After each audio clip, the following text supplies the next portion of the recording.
Hi everyone, it's me, Darlene, here in my chair at my computer where I don't want to be. I'm so tired of the squeakiness, my screen just went black, the squeakiness of this chair and this table, and I just felt like being outside. The sun is down. I've already been to the post office once today, but I got another eBay order and I packaged it and I thought, I'm gonna take a ride and I'll park at the post office in that lot that I have, parked in a couple times to chat with you. And when I got there, I thought, nah, I'm just gonna park on the side of the road. I'm not gonna bother going in that parking lot. But there was too much traffic, and I was like, okay, I'm gonna move. So it's a one-way, so I have to go all the way around, come back. I get in that parking lot. I wanted the perfect spot. I was like so ready to just chat with you, and even though it's humid, the windows were open, there was a nice little breeze, and I thought, this is perfect, and I turned my camera on. I have no fucking memory card in it. I was so pissed. So I said, I'm gonna go home and get the memory card, and I'm gonna go right back out, and I'm gonna go park there and just be comfortable, not in my house. But then my neighbors are outside, and I was like, so I just don't want to go back out. I'm going to sit here and talk to you. And I really have nothing to say. I had a pretty busy day. I went to the dump earlier this morning. I had nothing ready. I did go to Goodwill yesterday. I didn't record. I wanted to, but I wasn't into it. So I did go to Goodwill and got rid of all the stuff that has been in my car for a week because they were closed due to no staff the week before, the Monday before. Plus I put other things, and a lot of the things I had were glasses and plates, dishes, things like that. So everywhere I rode, it was like, I was like, oh, I'm anxious to get this all out of my car. So it's all out of my car. I did that yesterday. Today I didn't have anything ready for the dump, but I forced myself. It was hard. Today I have no energy. I really think that all the stress that I've been going through, it's like it takes time to recover from that, at least for me. So I went down cellar and I got some bags ready, actual garbage, donation bin, and recycling. So I felt good, even though it's like, I should be spending 2-3 hours every day doing this instead of 2-3 minutes. Now, it's about 20 to 30 minutes for me to do the stuff that I do, but that's not a lot, but it's better than 0 minutes. I did that. Then I had a telehealth appointment for my kidney because I had kidney issues 3 years ago almost, and 2 different issues. One was actual cancer. I had a cancerous mass, let's put it that way, on one of my kidneys. The doctors said from day one, this is not your issue. This is not serious. It's something we can do. We can ablate it, which is like, I don't know, zapping it with something. Of course, I was more worried about that. But then they said, your real issue are these 2 massive kidney stones that you have. So that was fun. I had the needle ablation for the cancerous mass first, and they said you need to be checked for at least 5 years, and then, if it all is still clear from cancer, then you should be good. I'm on my 3-year, and it's still good. There was no more cancer returned at that spot, so good for that.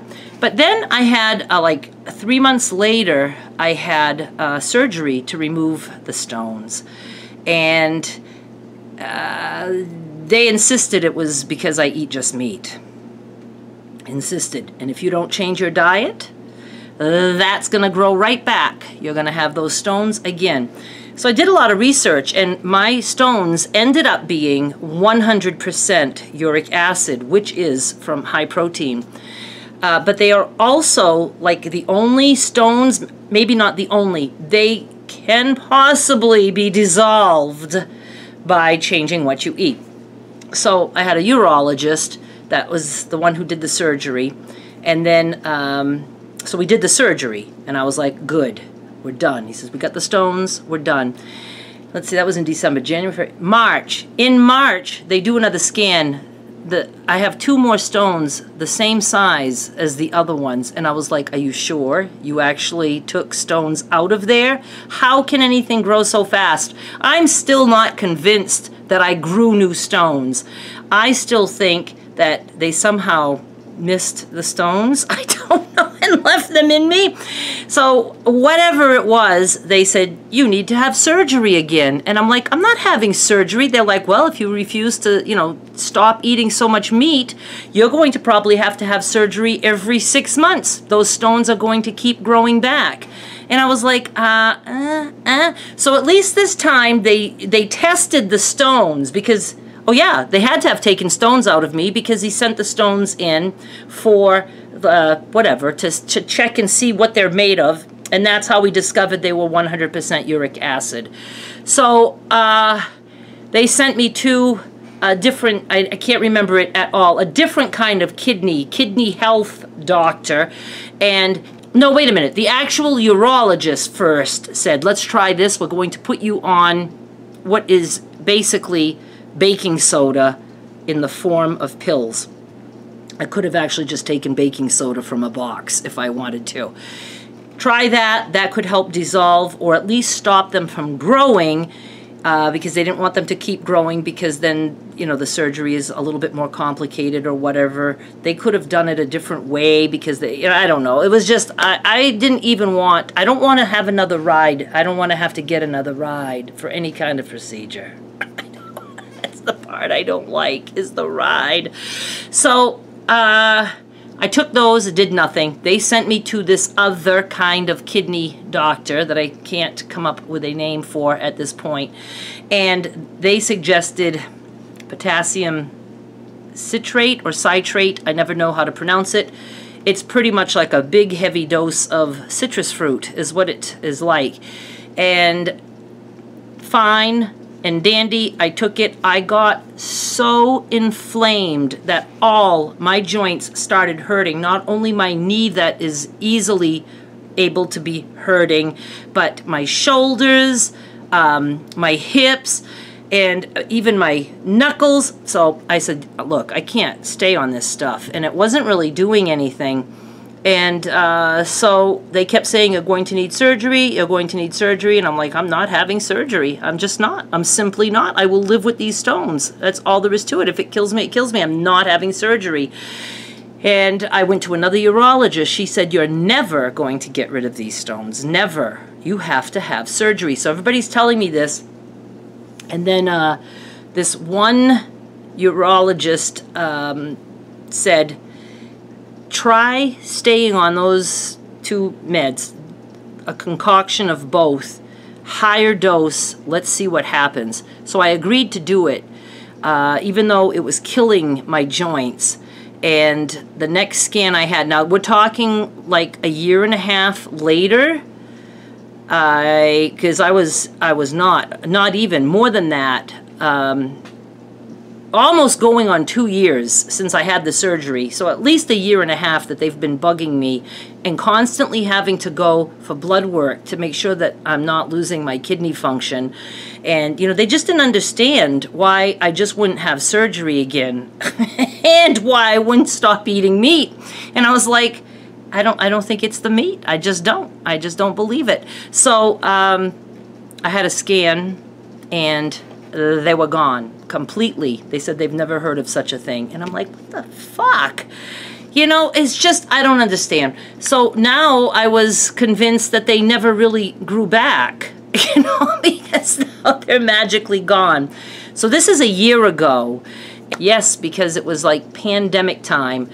And then I can't remember. I think we went a whole year with the understanding that I was going to stay on those pills, the 2 of them mixed. And of course I went off them immediately because my inflammation was bad to the point where I really hurt a knee because it was so inflamed and I was dancing for TikTok. I twisted just a little bit wrong, blew that knee. It was awful. So I went off the pills. So I've been off those pills for almost a year.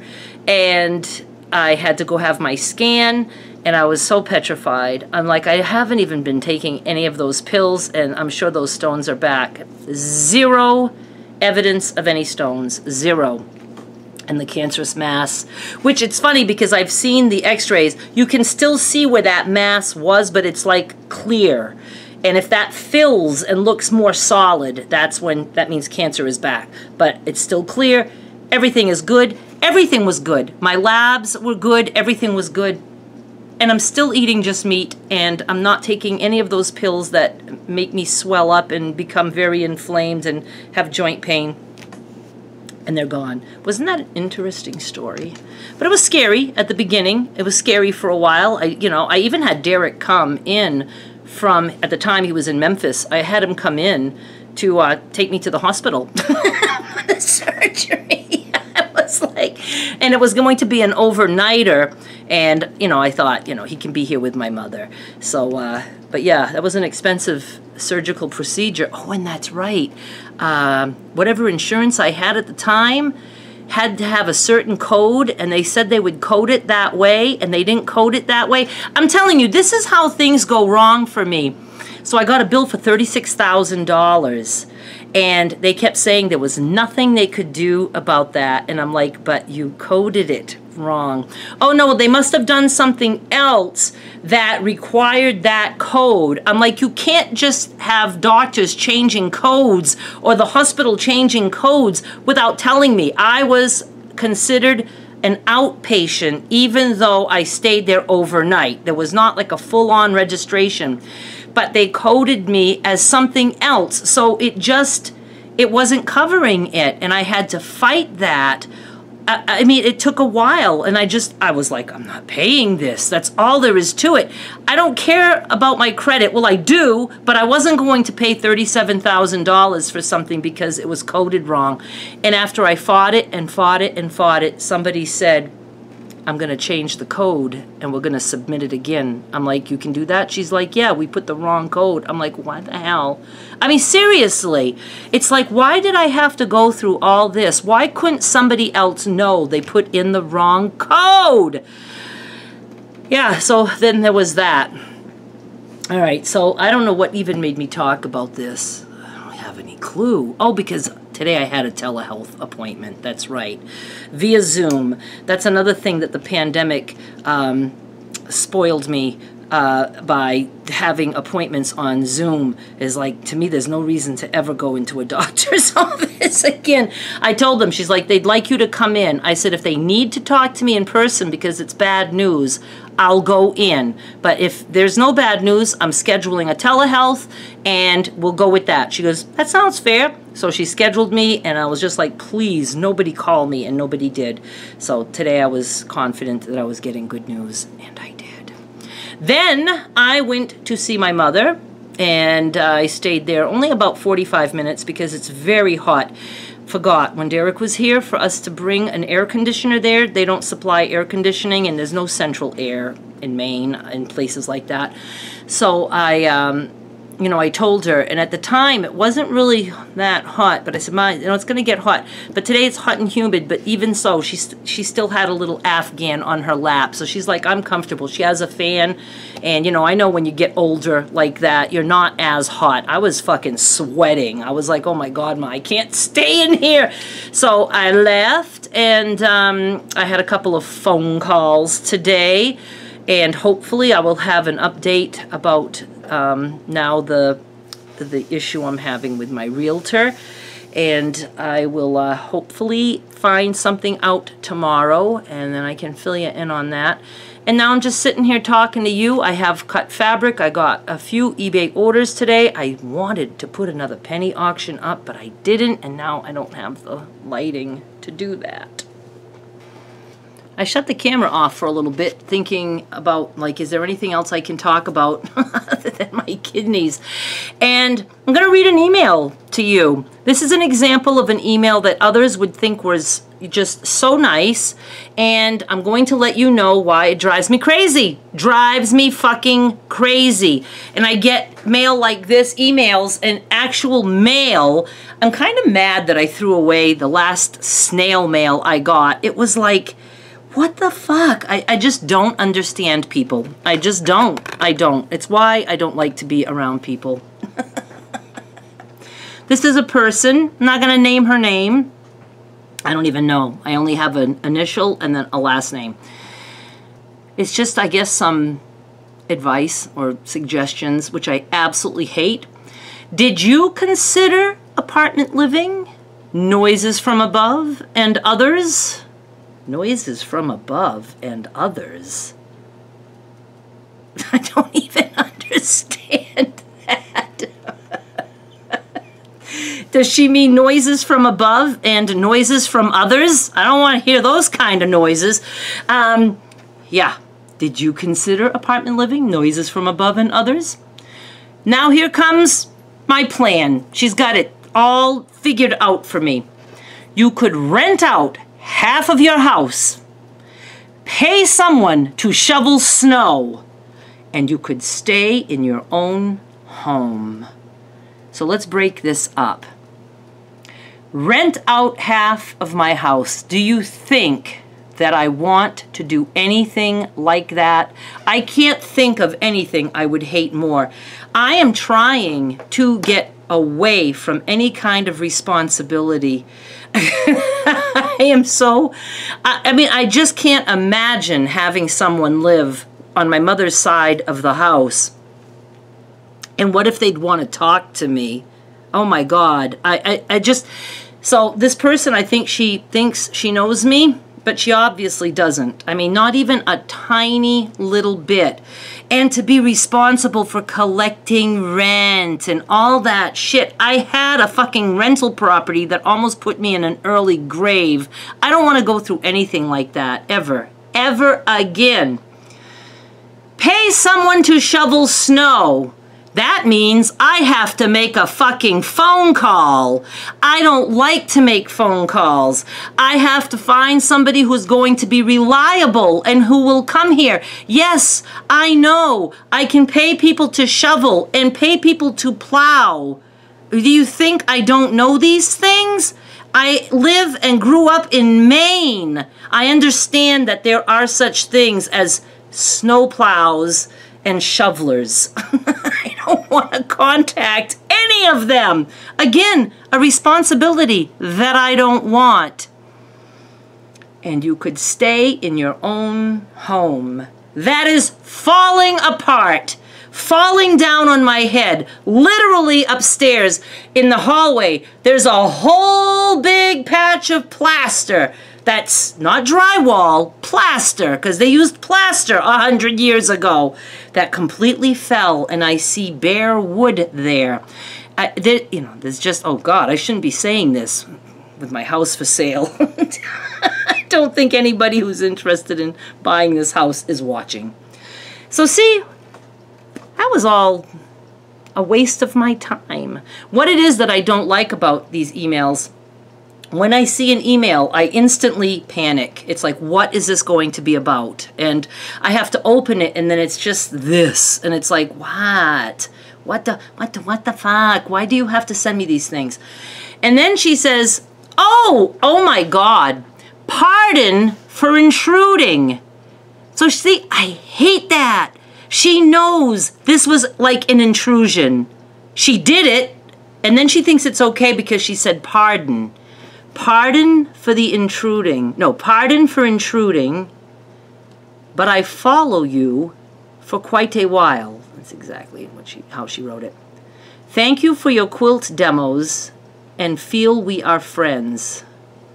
She at least put friends in quotations. I guess that's about the only kind of friends I think we are.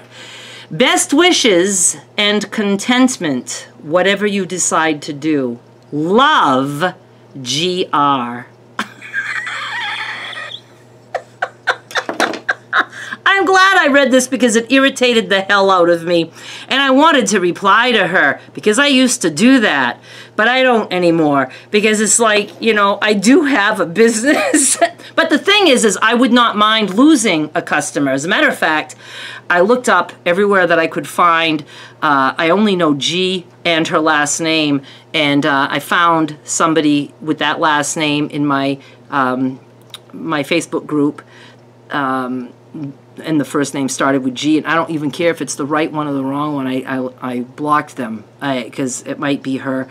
I don't mind losing customers because I don't feel safe if I have customers who drive me nuts, irritate me. Pardon, what is it? Pardon for intruding. I don't pardon you. All right, I guess I'm going to hang up now. That was kind of fun reading it. It made me feel better. It really did. But like I said, others would be like, how nice, and would reply and maybe nicely explain that's really not, you know, what I want to do. The whole point of me moving is because I want to be next to my son and granddaughter. If they weren't living there, I would not be moving there. And yeah, I would love to stay in this house, but not in all the condition that it's in. And me being alone, it would have to be a different story. I'd have to have my son and granddaughter here, maybe have a husband or at least a boyfriend, a handy one. You know, if I had a life, I could do all those things, but I have no life here, and that's what I want to get away from. And I'm going to go where my son is and my granddaughter, because I feel that's where I'm needed. I can't imagine staying here with a fucking tenant and having to make calls for snow shovels. I don't want to do any part of that. Oh my God, that email makes me realize I have to move, because that all made me sick. Okay, you guys, thank you so much for watching. I'll be back with more soon. Bye.